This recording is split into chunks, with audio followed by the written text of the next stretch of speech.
نزلنا المطار، هناك الأمور تغيرت مرة واحدة. فجأة قالوا لنا أنتوا تعالوا كلنا، أنا وأمي وأبوي كلنا، يعني أنا وإخواني كلهم، دخلونا في غرفة. طبعا هم يتعذرون بأعذار غريبة، يعني أوراقكم غير صحيحة، جوازاتكم مو بزينة. ونحن في المطار طبعا أنا يعني القهر، وأنا أقول ليش نحن مذلولين بهالطريقة، وحسيت بالظلم والقهر وما قدرت أسوي شيء للأسف. يعني بعد ما تمينا في المطار لمدة ساعات وساعات، ودخل الوالد لمكتب ويهددونه في الأخير. يعني أكيد نحن ما نفهم، يعني يقولوا لك جوازك غير صحيح ونحن بنسفرك ونسوي فيك هني، بس ما تفهم، هم يبون رشوة، يبون بيزات، ما تفهمها إلا في الأخير. بعدين عاد يوم يشوفونك أنت خلاص ما تفهم السالفة، يقول هي ادفع عشان تطلع برا، لازم تدفع. وأنا طبعا ما دخلت وياها. واستوالي موقف ثاني في المعهد، موقف كان الصراحة كان يمكن يقضي علي ذاك اليوم.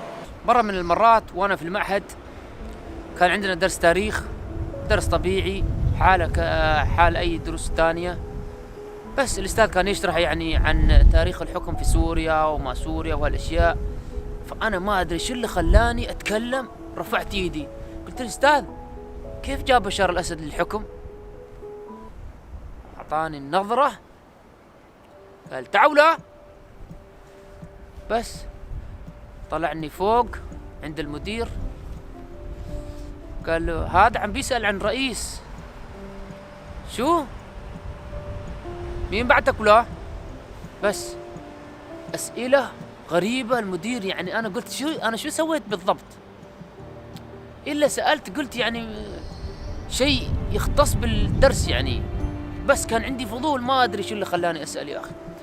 فذاك اليوم اكتشفت كلمة سورية يعني عمري ما أنساها الكلمة هذه، بيت خالتك.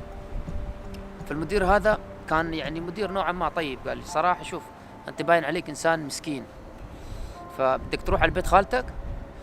قلت له شو يعني بيت خالتك؟ قلت له أستاذ أنا ما عندي أي أجندة، ما عندي أي شيء، أنا فقط كان عندي فضول وسألت. قال لي شوف أنت باين عليك إنسان طيب، فأنصحك لا تسأل الأسئلة هذه، لأن عندنا بيت خالتك معناها تختفي، ولا حد يعرف عنك ولا حد يدري عنك ولا أي شيء. قلت أوف ليش؟ عشان أنا سألت سؤال بس؟ لا لا لا لا, لا أسأل ولا أتدخل في أي شيء، خلني أنا أمشي جنب الحيط خلاص يا أبوي. والله أني من يومها لا دخلت في السياسة ولا تكلمني. أتذكر على حسب ما أتذكر يعني منطقة اسمها حورنا، كان في مخفر شرطة هناك. خذيت أول تاكسي من مساكن برزة، قلت له يا أخوي خذني على مركز الشرطة على طول.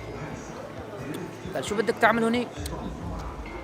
قلت له ما عندي سالفة، كنت ذاك اليوم حزين ومكتئب وحالتي حالة واتنصب علي. صرت المخفر يا الربع، المخفر جنة قهوة، حاشية، عصابة، ما أدري شو أقول عنهم، يعني كل واحد يشرب القهوة ويالس ويسولفون، وأنا دخلت عليهم مرة واحدة.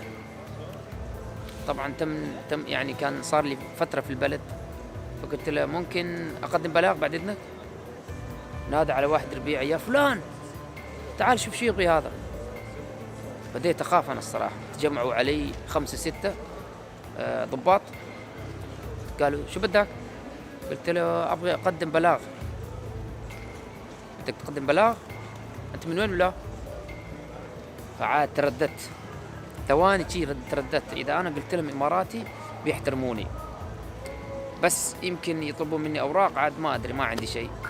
بس إذا أنا قلت لهم صومالي بتنزل مكانتي حسب أنا يعني، لأني عشت في البلد فترة وأعرف يعني.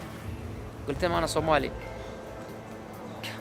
بدأوا يضحكون ضحكة غريبة، يزقرون ربعهم تعال شوفوا هذا صومالي بدي أقدم بلاغ.